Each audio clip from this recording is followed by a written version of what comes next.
Et bienvenue à notre leçon du lundi. La leçon d'aujourd'hui qui a pour titre Crée en moi un cœur pur.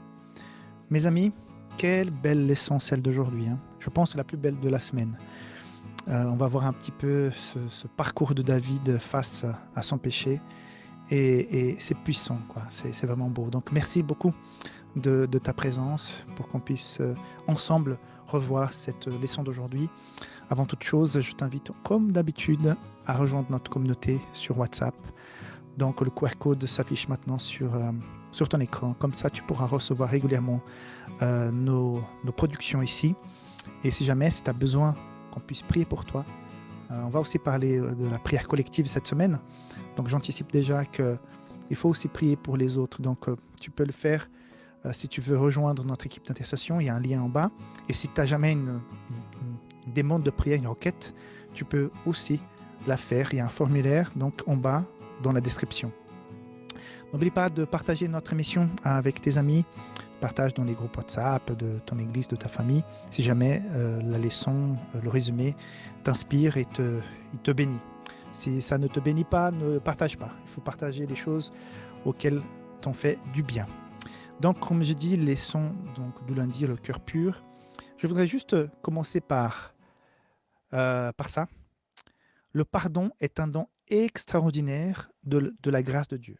Le pardon, le vrai, il vient tout d'abord de Dieu. Même si tu as offensé quelqu'un, tu dois tout d'abord ressentir le pardon de Dieu pour que tu puisses aussi demander pardon et aussi apprendre qu'un jour, on va aussi te demander de pardon et que comme Dieu t'a pardonné, que tu puisses aussi pardonner l'autre.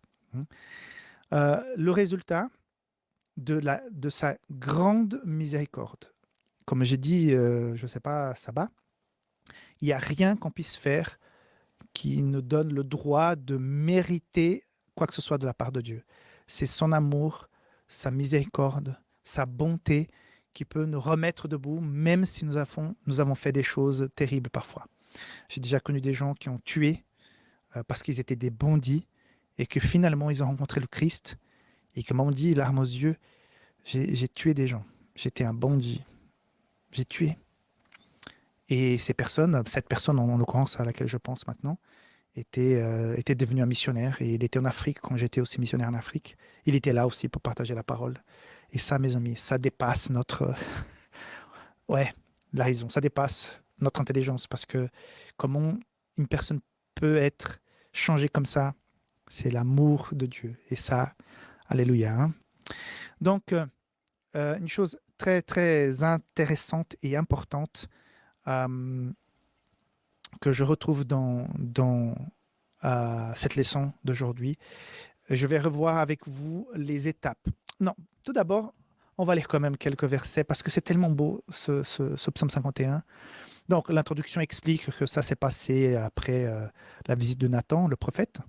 On commence déjà par le verset 3. Hein. Ô Dieu, aie pitié de moi dans ta bonté. Selon ta grande miséricorde, efface mes transgressions. Lave-moi complètement de mon iniquité et purifie-moi de mon péché. Car je reconnais mes transgressions et mon péché est constamment devant moi. J'ai péché contre toi, toi seul, et j'ai fait ce qui est mal à tes yeux, en sorte que tu seras juste dans ta sentence, sans reproche dans ton jugement. Mes amis, quelle puissance, quelle sincérité. Ce qu'il a fait est extrêmement grave.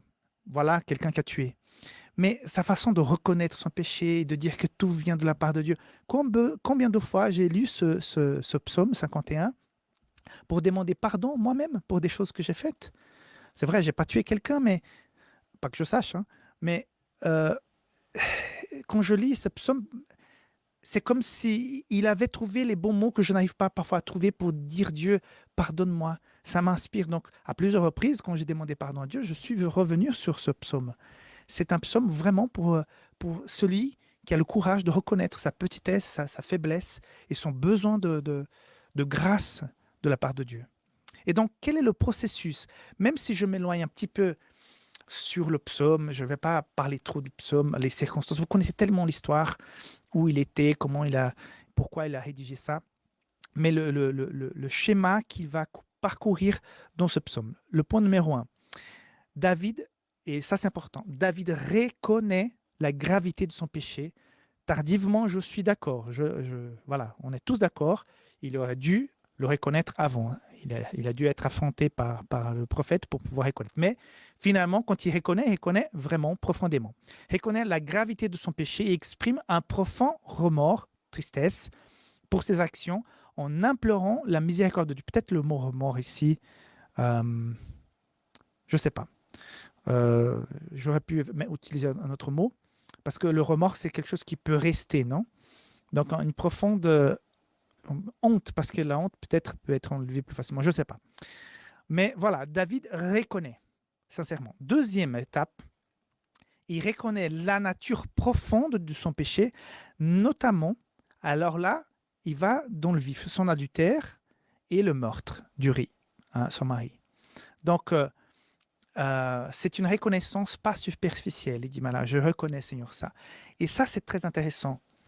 Parce que, Seigneur, je suis pécheur. Seigneur, mais écoute, t'es pécheur pourquoi?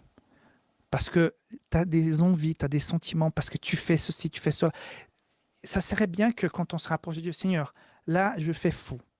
Là, je travaille, il y a une fille de mon travail, je la désire, j'ai déjà fait des avances, j'en sais rien, tu vois. Je dis, Seigneur, je ne peux plus faire ça, je regrette. Seigneur, change mon cœur. Seigneur, je travaille à la caisse et de temps en temps, bah, écoute, il y a une billet qui tombe dans mon portefeuille, Seigneur. Il faut le dire clairement. On dit, ça ne va pas. Donc, que tu puisses te dire, Seigneur, il y a ça qui se passe. Donc, être plus spécifique, ça va nous aider dans notre processus de compréhension de la gravité et cette demande de pardon. Troisième étape dans ce qu'on voit dans ce psaume, David implore la grâce et la miséricorde de Dieu, reconnaissant que seul Dieu peut pardonner ses transgressions et les purifier de ses iniquités. C'est-à-dire, il est en train de dire, comme j'ai lu là à la fin, verset 4, lave-moi complètement de mon iniquité et purifie-moi de mon péché. C'est-à-dire, il ne peut rien faire, c'est Dieu. Il reconnaît, mais reconnaître ne règle pas le problème. C'est Dieu qui va purifier, Dieu qui va nettoyer, faire le travail de changement.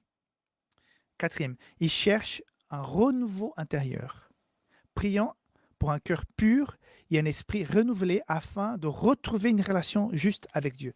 Donc, il ne demande pas seulement d'être pardonné, mais il veut renouer, se relier au Christ, à Dieu.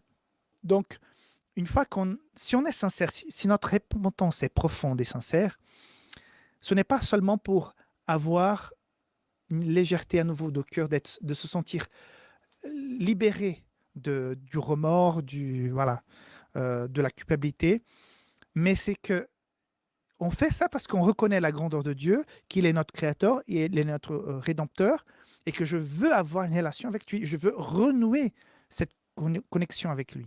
Donc, la conséquence naturelle d'une connexion, de cette demande de miséricorde de la part de Dieu, c'est qu'à la fin de cette démarche, une fois que Dieu te touche et qu'il te donne son pardon, tu le ressens, ce pardon, c'est que automatiquement, tu te rapproches de Dieu. Une nouvelle relation commence et tu seras plus à même d'éviter les premiers pas qui te amèneraient à nouveau à commettre, en tout cas, les mêmes erreurs. Donc, c'est pour vivre quelque chose de nouveau et de fort avec le Christ. Ce n'est pas seulement pour se sentir bien. Ce n'est pas thérapeutique. C'est dans l'âme. C'est un changement dans le caractère que seulement le Christ peut le faire. Hein. Même la prison, les thérapies, les centres je crois que toutes ces démarches sont intéressantes. Mais le changement qui vient des tripes, voilà, des tripes du profond, c'est le changement inspiré par la miséricorde et la grâce du Christ. Et cinquième étape, David se soumet humblement à la volonté de Dieu. C'est vrai que même David, il va aussi prier pour le bébé qu'a Bathsheba, qui est malade. Mais il se remet complètement. C'est pour ça que c'est un peu bizarre. Pendant que le bébé était vivant, il a prié. Quand il a su qu'il était mort, il s'est arrêté. Bon, il savait qu'une fois que la personne était décédée, on ne peut plus rien faire. Elle est dans le sommeil de la mort, comme dit la Bible. Hein. Et deuxièmement, il accepte. Tant qu'il y avait l'espoir, il était là. autrement, il accepte. Et là, il est en train de dire, j'accepte les conséquences de ces actes tout en plaçant sa confiance dans la grâce et la miséricorde divine. C'est vrai que Dieu, quand on commet une bêtise, quand tu fais une bêtise, quand tu feras malheureusement peut-être une bêtise, Dieu il peut te pardonner. Et c'est vrai, quoi que ce soit que tu fasses, un homme ne peut pas pardonner. Parce que voilà, nous sommes des êtres humains. Mais Dieu peut tout pardonner. Il y a certaines choses que je vois, je dis, mais est-ce que je pourrais pardonner si ça me touchait moi ou ma famille? Je ne sais pas, parce que voilà, mon cœur est un cœur humain. Mais Dieu peut pardonner. Euh, mais ce pardon, euh, c'est pour qu'on puisse comprendre que c'est un cadeau, que ça vient de la part de Dieu et que humblement on l'accepte. Parce que c'est que lui qui peut le faire. Cette paix, cette transformation, cette joie, ça vient de Dieu. Ce n'est pas une méthode euh, que tu as trouvée dans l'institut, dans une étude. Non, c'est la puissance de la grâce dans ton cœur. Donc voilà, cette leçon aujourd'hui nous invite à comprendre, d'après l'expérience de David, la puissance de la grâce de Dieu. Il peut te transformer. Et dans cette louange qu'il exprime dans le psaume 51, dans toute cette démarche qu'il a fait de reconnaissance, d'accepter la volonté, d'assumer les conséquences, donc Dieu va te pardonner. C'est ça que j'ai oublié de dire au point numéro 5 à la fin. Mais voilà, il y aura les conséquences. Et il y aura les conséquences. Peut-être elles peuvent parfois être atténuées parce que tu as reconnu, mais les conséquences restent. Mais malgré ça, le plus important, c'est de ressentir le pardon. J'ai déjà été plusieurs fois dans une prison pour amener la parole de Dieu, donner des études bibliques. Et souvent, ceux qui vivaient une conversion disaient « Mais je suis en prison, mais maintenant je suis libre. » Et c'était beau de voir ça de leur part. Ils étaient tout contents, ils étaient complètement... La prison avait un autre regard, ils avaient un autre regard de la prison parce qu'ils étaient libérés dans leur cœur et c'était ça le plus important. Mais les conséquences étaient encore là, ils devaient encore payer leur peine. Donc voilà, cette leçon, elle est vraiment puissante. J'ai eu beaucoup de plaisir à préparer et vous la présenter. Que cette certitude, que cette grandeur de Dieu, que cette paix qu'il peut t'accorder puisse t'accompagner pendant cette journée. Et